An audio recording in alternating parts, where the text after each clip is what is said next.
Hey guys, welcome back to the layout, and this is Dan here as usual, and I'll go ahead and show you I'll put together another layout update for you, and one that's probably about a month or so overdue.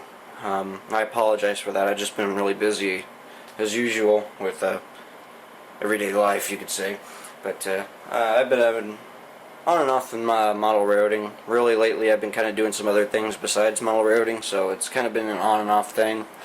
And usually when I'm working on stuff, it's usually for other people and not my own stuff. So a few of the things I'll have here, like usual, will be a few things I'm working on for other people.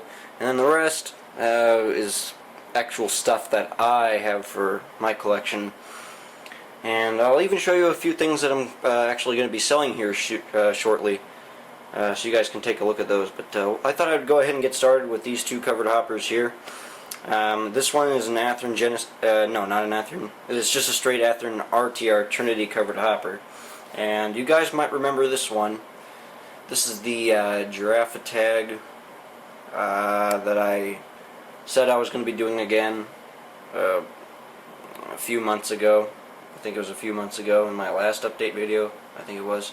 Anyways, I had originally done this car several years ago. I really liked it, but during hard times I ended up selling that to a friend who I've done a lot of work for down in Virginia Beach, and I didn't really want to get rid of that car in the first place, but like I said, it wasn't exactly the best times.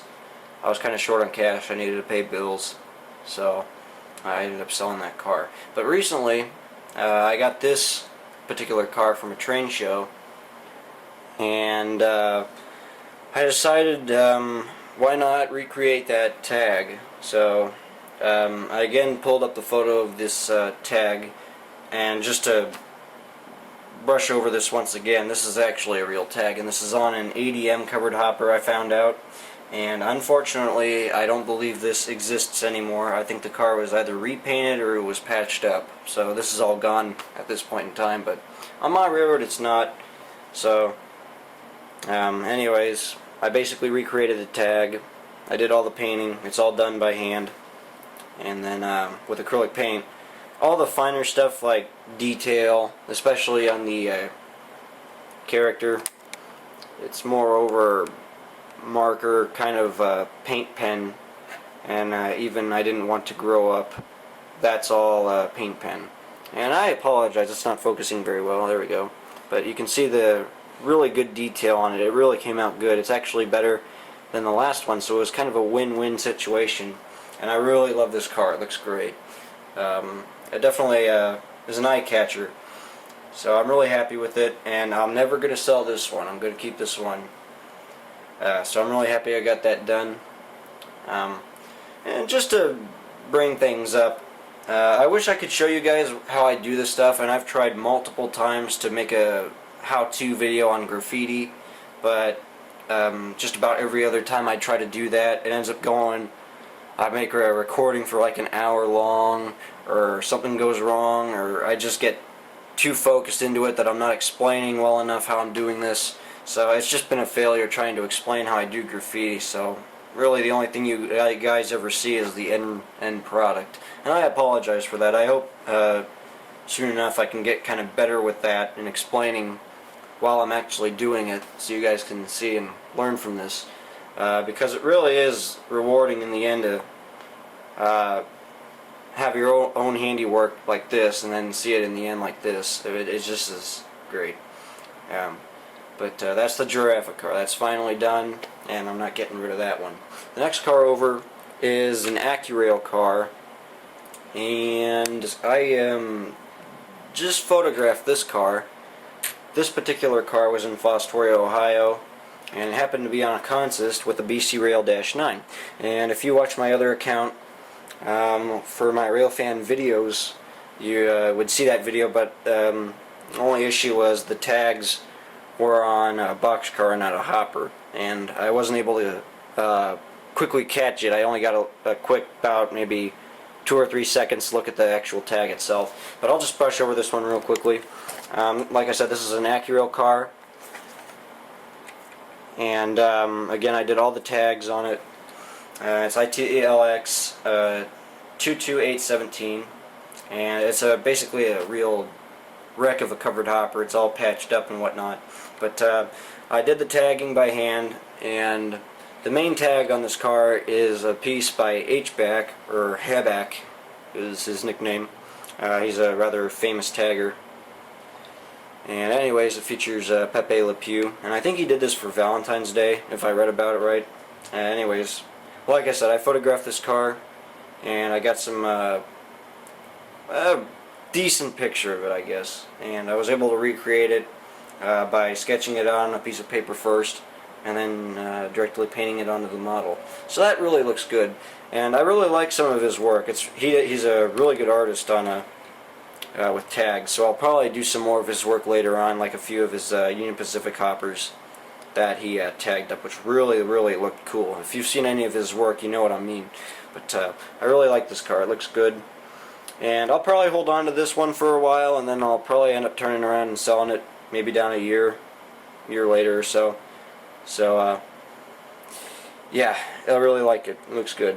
And just a quick show on the other side. Not as fancy, but really just a patched up, old beaten up covered hopper.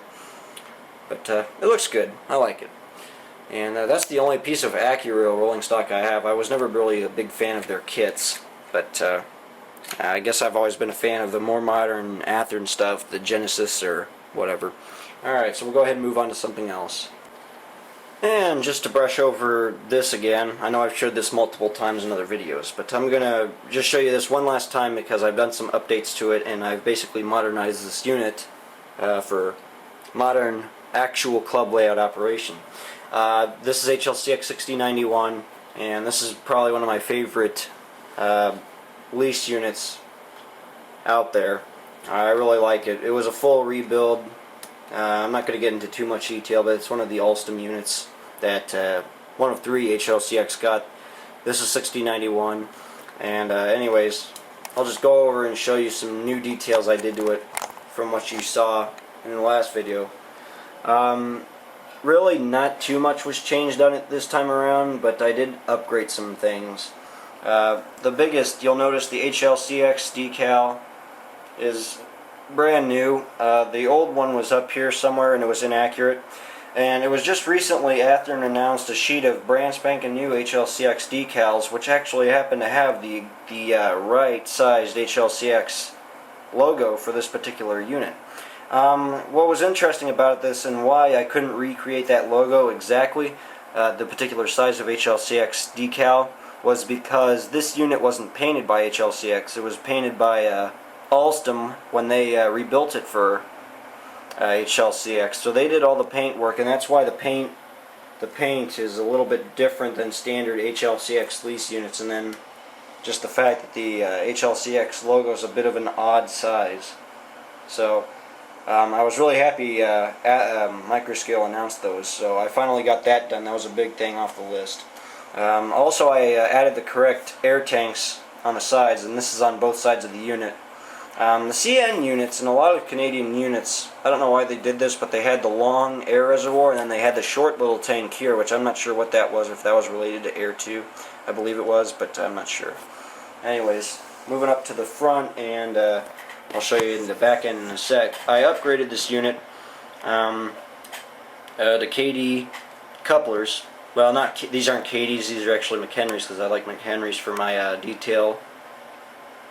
Anyways, this unit had horn hook couplers, and lately I've decided to start moving out of that because I need to change all that around. So I'm starting to use McHenry couplers in all my rolling stock now. I've changed a lot of my other locomotives too.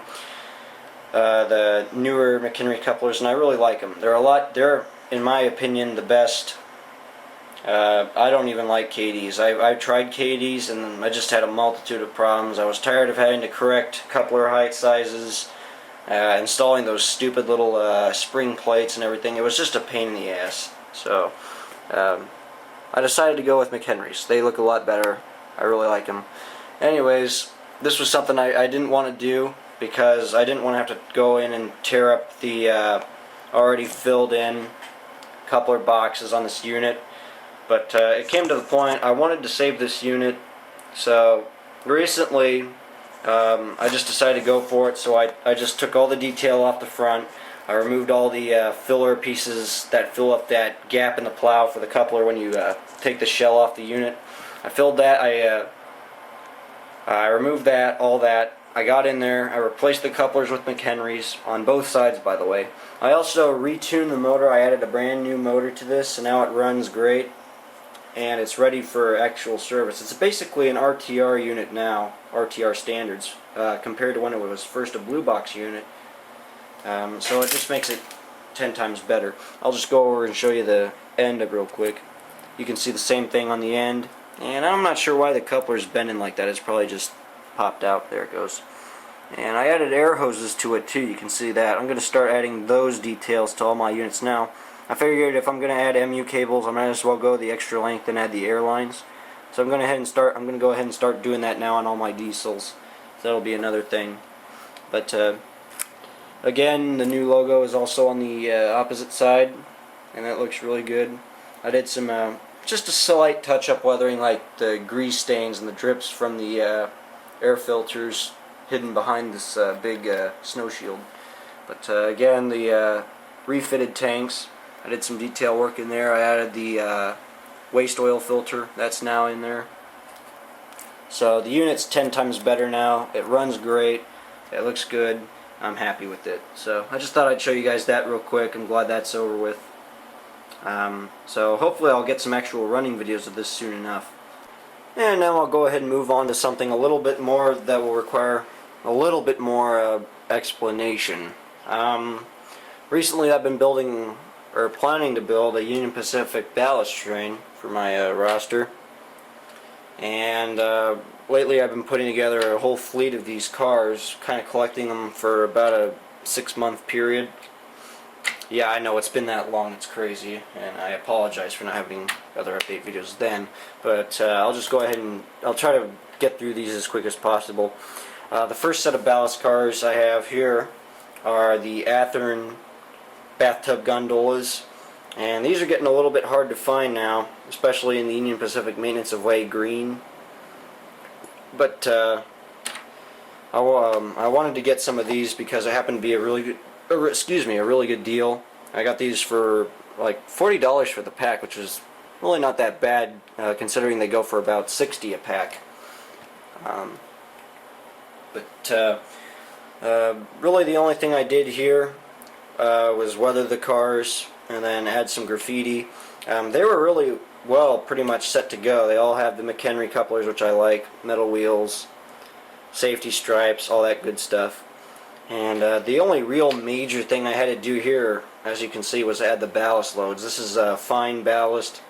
It's a pretty close shade to the typical color of UP ballast they would use on their main lines. So it's close enough and I like it. I just did this in the usual manner. Everyone knows how to do that. So I added the ballast loads. They look really good.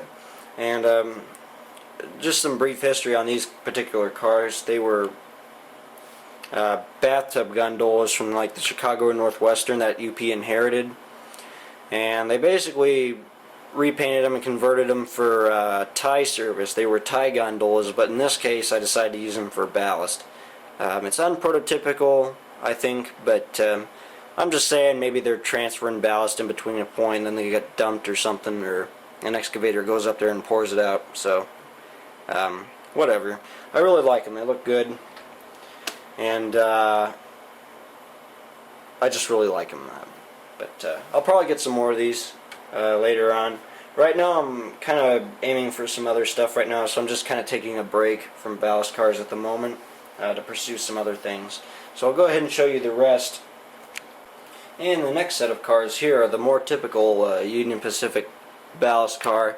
These ones are the more common style you'd see, and these are also by Athearn and the ready to roll line, but also are getting a bit hard to find. I had to ask someone if I could buy these off of them, and he ended up agreeing in the end. But anyways, these are the Athearn RTR cars, so they have all the grab irons, the metal wheels, the McHenrys, really nice. And they're getting hard to find in the Maintenance of Way green, so I was really fortunate to stumble on the offer I was given. But anyways, I just weathered these up, and again added the ballast loads. These two are complete ballast wise. I finished the ballast in these. These two, you'll notice here though, look a lot more messy and incomplete, and they are incomplete. I actually ran out of ballast doing these two, so I'm gonna have to try to find this shade again. The issue here was that I was using an old pack of ballast, so I don't remember that. I lost the package for that years ago, and it was given to me. So I lost that particular package. I know it's Woodland Scenics material, but I'm not sure what particular color this is. It's a light gray, so I've been having some difficulty trying to find this shade of gray. And if I can, I'd like basically to try to find that original stuff. This stuff was made, it's like the early Woodland Scenics ballast from like the 1990s, I think. I think that's what the year on the package was, if I remember. Of course, I don't have that anymore, so it was really a pain. So I'm going to have to try to track down some of that particular shade of ballast so I can finish these cars, and then hopefully do some others in the future. Alright, so those are the Athearn ballast cars, and I'm going to try to get some more of these, and hopefully some of the Walthers ballast cars in UP paint if I can try to find them. They're getting also really hard to find too. And I'll go ahead and move on to some of my Walthers cars. Alright, and now on to the good stuff. This is my small fleet of 10 Walthers Diffco dump cars. Everyone knows what these are, the Diffco manufactured air dump cars, which were very popular for maintenance away service. And I thought it'd be appropriate to get some of these, kind of have a mix of different ballast cars in my fleet, like I showed you. Having the bathtub gondolas, the regular ballast cars, and having these, it makes a really nice mixed ballast train, which is basically what UP operates, because they're a fleet of not only the Diffco cars, but ballast hoppers are very ragtag. You're seeing on their fleet road names like Denver and Rio Grande and Chicago Northwestern, Mopac, that kind of stuff. So it's a very ragtag fleet of cars. So I kind of tried to recreate that here. And I'll just go over these real quick and try to show you a few detailed differences. Some of these cars were modified, and others are factory original, just weathered and such, number changes, etc. To start, some of these cars, well, I won't get into that just yet. I'll just try to explain these real quickly as fast as I can. These are the Walthers cars, and they were only decorated in the Union Pacific's Mopac scheme, because these are all former Mopac cars, apparently, by Walthers' explanation for them. I'm very disappointed they didn't actually do Union Pacific cars. Well, they did, but they didn't do them in the maintenance of way green like these. It was actually a silver car. But I changed a whole bunch of these around for the different roads that these came from, because like I said, their ballast fleet is very ragtag. They have a lot of assorted cars, mainly Diffco cars like these, because like many short lines and such, they prefer these for the heavy hauling of stone and rock. Some of these I kept Mopac as Mopac cars. Others I modified to look more like Mopac cars. And then others I modified to look like Denver and Rio Grande prototypes that later got repainted in like the early 90s into this green scheme for maintenance of way. So I'll just point out the differences here real quick between cars, and also give you a little look over of each one of them individually. Alright, so just to show you this one, this is the first one. This is basically the how the factory model looks, how it's all arranged. And you can see I give it a good weathering. I added safety stripes to basically every one of these cars because it's a requirement now. Some of the cars are a little beat up. I used heat treatment to kind of beat up the sides, because like I said, Diffco cars really get beat up. They don't exactly have the best, all the finest material in the world. We'll put it that way. So they get really beat up, especially when they get tipped over and to dump the stone loads. This is just a straight up Mopac car, 55198, and I did some fine weathering to it some rust spots, safety stripes like I said, and the ballast load. And the only real construction on these cars is the fact that you got to install all the grab irons, like the ones here at the walkway on the car above the coupler box, and then the actual grab irons for the crew to climb up on to reach the brake wheel or to cross over the coupler. That's really the only big construction you have to do with these cars. All these have loads too. These are all made by hand. These cars are hauling older ballast though. This is a different shade of ballast compared to the stuff I showed you in my actual ballast cars on the other bench. This is the bad stuff, the stuff that was cleaned up off the main line and put into these. And basically my idea for the train is like a kind of like a drop and swap, where the old cars get loaded with the old ballast, and then the new cars bring in the ballast in hopper form, and the new ballast is put down, and then this old stuff is just hauled away and dumped somewhere else. So this is basically like I said, the straight Walther's car right out of the box. Nothing real modified here. This is probably about as close to a Union Pacific prototype, not really a Mopac. I'll show you what an actual Mopac car looks like in a second. So we'll go ahead and move on to the other car. And here's another UP car. Again, basically same manner, heavy weathering, safety stripes, detail, ballast loads, same thing. Some of the cars have little tags like this. Vandals really can't do much to these because it's not like they can really just paint images and stuff on these sides anyways, and then of course they just get so beat up that if someone were to spray paint or put paint on the sides, it just gets scraped off anyway, so it's really pointless. But that's another straight right out of the box car, just weathered. And you can see this one has a lot of dents in it. Like I said, they haul heavy rock and stuff, so they get really beat up, especially when they get tipped over to dump the load. I'll show you the other side real quick. Again, some graffiti. Overall beat up. Well, I'll probably try to get a side shot here. See if you... Yeah, that works. Yeah. You can see that they really get beat up, so that's kind of a cool technique to model. That's the one car. And this car right here, another UP car. Some graffiti, safety stripes, etc. I try to make these look as realistic as possible, and it's kind of easy really because these cars really get dirty just from what they haul stone. They get dusty, rusty, kind of just really overall dirty and beat up. So I like that. So that's another one. And I'll go ahead and move on to a different style car. This is one of my first modified cars. This one is an actual Mopac car, as you can see. This one was modified to look more like a Mopac unit by the fact that their placards were usually mounted on metal plates that were mounted on the side of the car, instead of compared to the UP cars, which have the stencils on the inside of the ribs, in between the ribs there.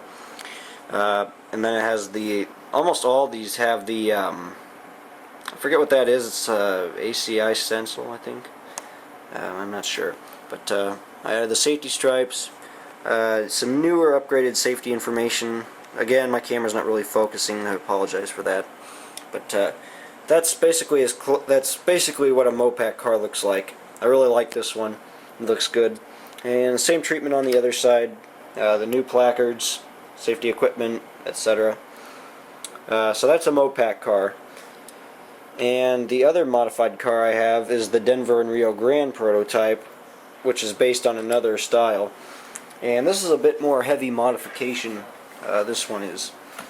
And I have 3 of these. I rebuilt 3 of these from the stock Walther's car by adding new ends to them. I'll just get a better view. You can see the new ends.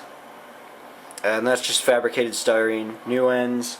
Relocated the air tanks right to the outside edge of the car, probably for more easier access, I imagine. And the only real difference with these cars is that this is a different prototype compared to the regular Diffco car.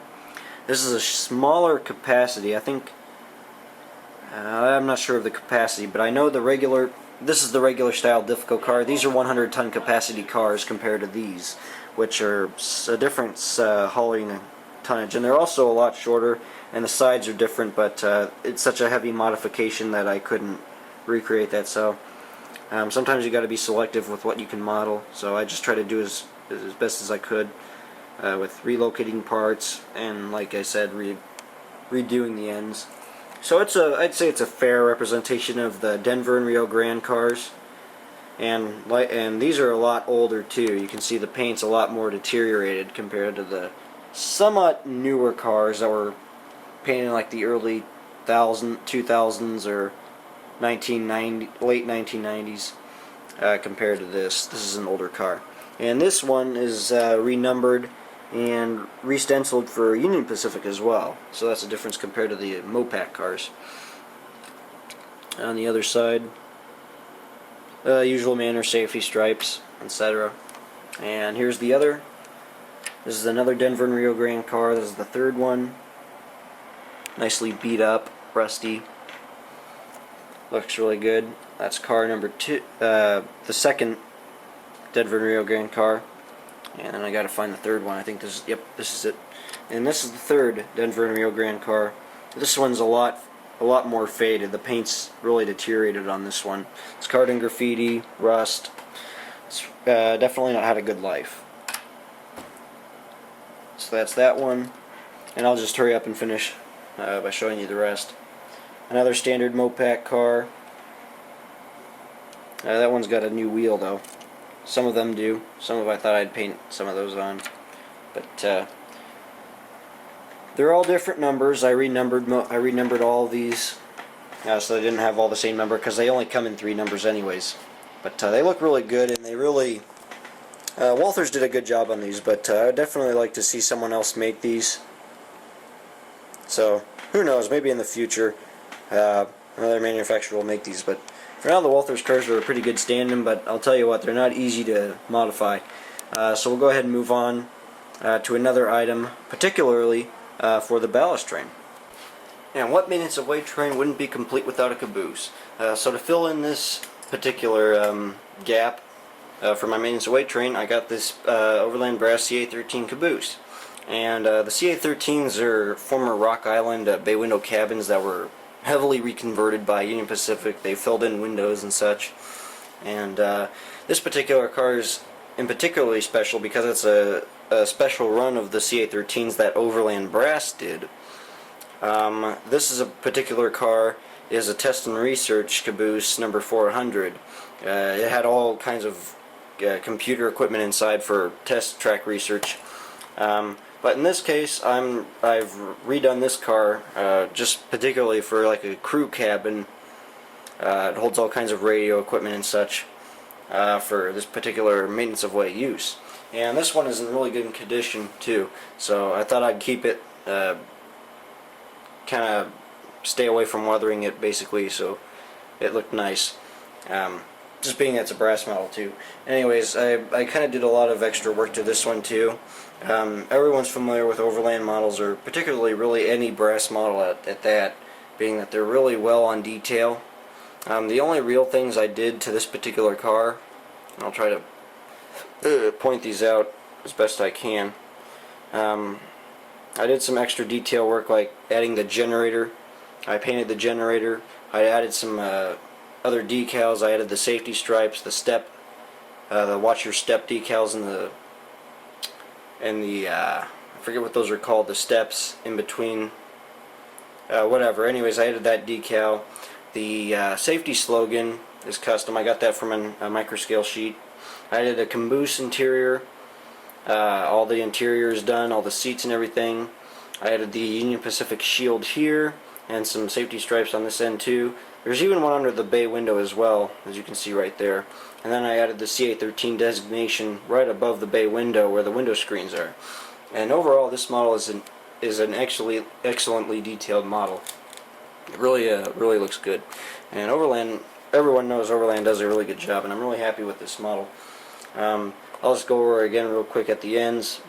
It has your marker lights, the red and green, which is common for Rock Island prototypes, and UP did that too with a lot of their caboose. Has them on the end here. I did the coupler bars, the air hoses, and I'll go ahead and show you the opposite side real quick. Basically the same as last, only that this side doesn't have the safety slogan, but I did add some decals to this one too. Then you got that nice caboose interior you can see right through the bay window, the seats and everything. It's got seats here and there. I added all kinds of details inside, and it's got the 2 AC units, and it's a really nice cabin. And really, right out of the box, it rolls nicely. But the issue with brass models is that they kind of can be a little noisy when you first start to run them, being that it's just the trucks are the truck frames are brass, and then the wheels are metal. You have to go in there and lubricate all that. So that's what I did. I took some Vaseline and lubricated the bearings where the point of the wheel meets the inside of the truck housing, and then I lubricated the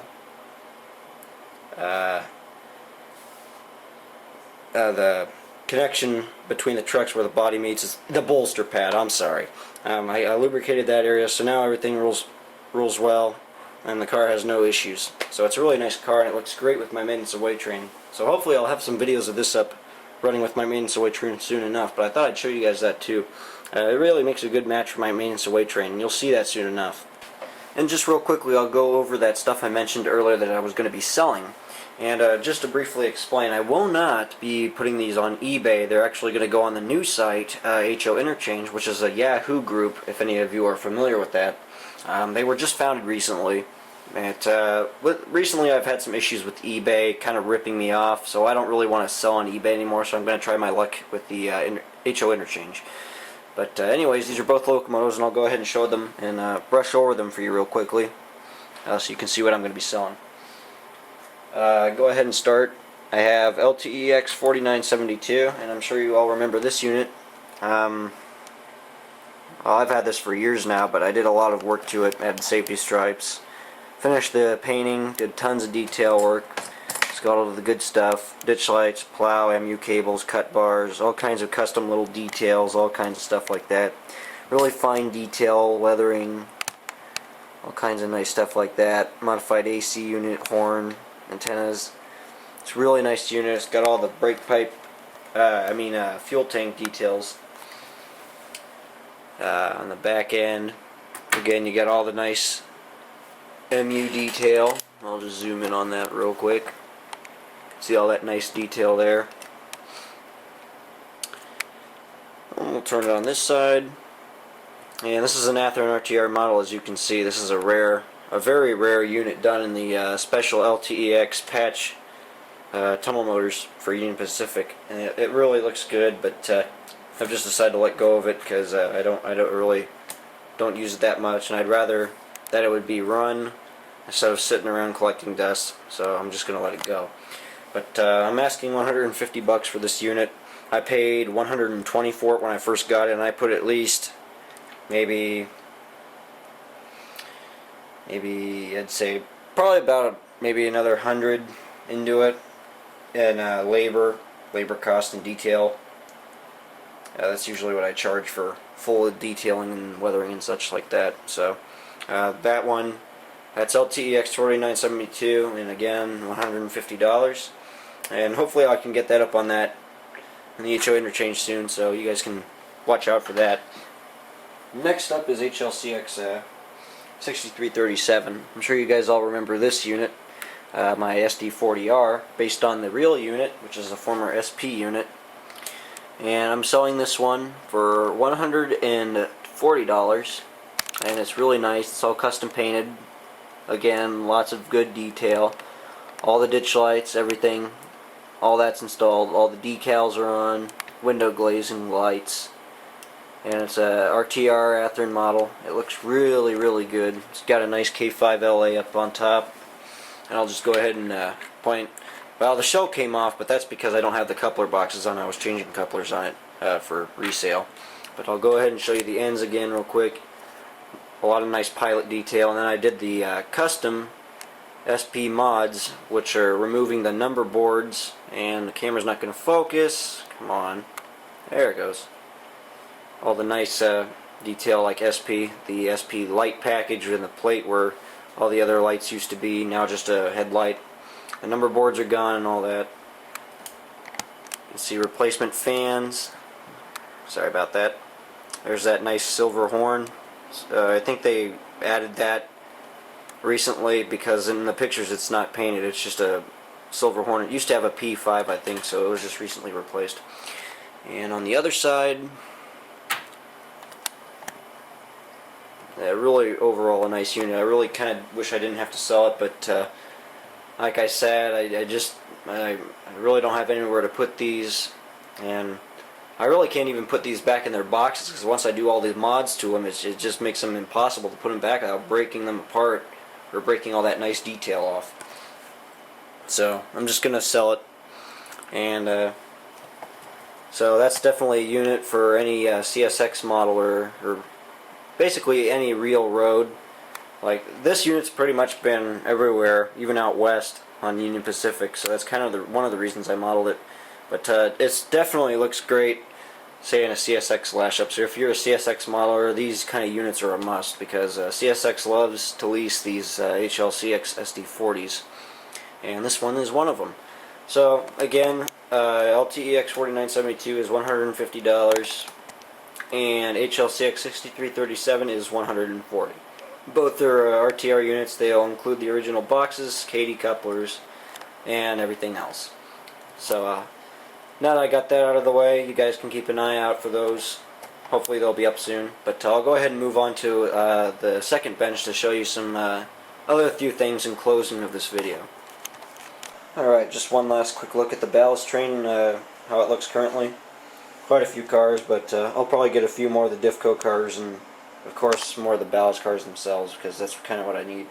But over here, this is really what I've been working on the most lately. I've been doing a lot of client work. And I'll just go ahead and start with this. Another 1206 unit. So this one's just been finished painting. I'm just starting to add the decals. I still need to add the AWVR logos and everything. It's got the stripes on the low nose, but it doesn't have them on the high nose yet. I'm almost done with it, so I'll have a video of that up soon. And I got an SP SD40R here, and this one's custom patched for LTEX, one of those common rent-to-wreck lease units. And it's got the light package on the back, which is nice. It's patched up, looks really good. LTEX on the nose, ditch lights, coupler bars, all that good stuff. So that's one unit. I'll go ahead and move that aside a bit. The other unit is LTEX 3021, a first Union unit. And this is a really nice unit too, because it actually has working ditch lights and it's DCC and sound equipped, which is it's really nice. You can see all that nice detail. Really nice unit. Kind of wish I could keep it now, but that's alright. So that looks good. And that's the first Union unit I did. And here's another LTEX SD40R. You can see it's got the battery box info. I think it's the battery type that stands for. I got that inspiration off another LTEX unit. And it's been renumbered. It's now 3867, sorry. It's got some safety stripes. The nose has been modified a bit. New number boards, all kinds of detail on the front. Ditch lights, etc. This one does not have the light package though. I didn't install one on this one. But this one does. And then over here is LTEX 4001 and AC 4400. Fictitious unit. They don't really own this, but he wanted it patched to LTEX. Again, it has working ditch lights, which they look really good. I did all the detail work, like the coupler bars, MU hoses, MU cables, air lines and stuff like that. That's all installed by me, and all the weathering is done. So these units are minus the 1206 unit, which is someone else's. These units are all together, and I'm going to be sending these back soon, but I thought I'd go ahead and show you guys those because they turned out really good, and I'm really happy with them, and my client's really happy with them too, so those look good. And one last thing I'll show you over here. I just got this in the mail. This is the Proto 2000 SD60M Cyclops window with triple window cab. The guy I'm working on these units for also sent me this because it needs to be re-weathered, and I need to fix a few things on the cab because, as you can see, it's really gotten damaged. A lot of super glue everywhere and stuff like that. It must have gotten dropped or something in its lifetime, so it's going to have to get repaired. So that's mainly what I've been working on, is this stuff here. That's really the high priority stuff. My own stuff usually comes last. I don't work on any of my own stuff until I get the client stuff finished first. It's usually the priority. So I got a few things going on also, but I won't take the time to show you them now because they're either incomplete or haven't been built yet. I've got a few covered hoppers over here for sale, but I did put these on eBay. I didn't really want to, but I decided, what the heck, I just put them on eBay. Simply because they would have cost a little less to list. So those are on eBay too, by the way. But really that's about it. Yeah. I'll just show you these real quick in closing of the video. I had some leftover ballast that I had from the Diffco project, so I was able to put ballast into these two cars here. So that's kind of nice. Adds a little weight to them too. I might include that in the ballast train, I don't know. But that's pretty much it for now. And I'll have more as time progresses. I'll get back to you on, of course, the 1206 unit. Everybody still loves those, so I'll have some more videos of that later. So I hope you guys enjoyed this little video, and stay tuned for more layout updates, and I will have some how-to videos also coming up soon. So you guys stay tuned for that.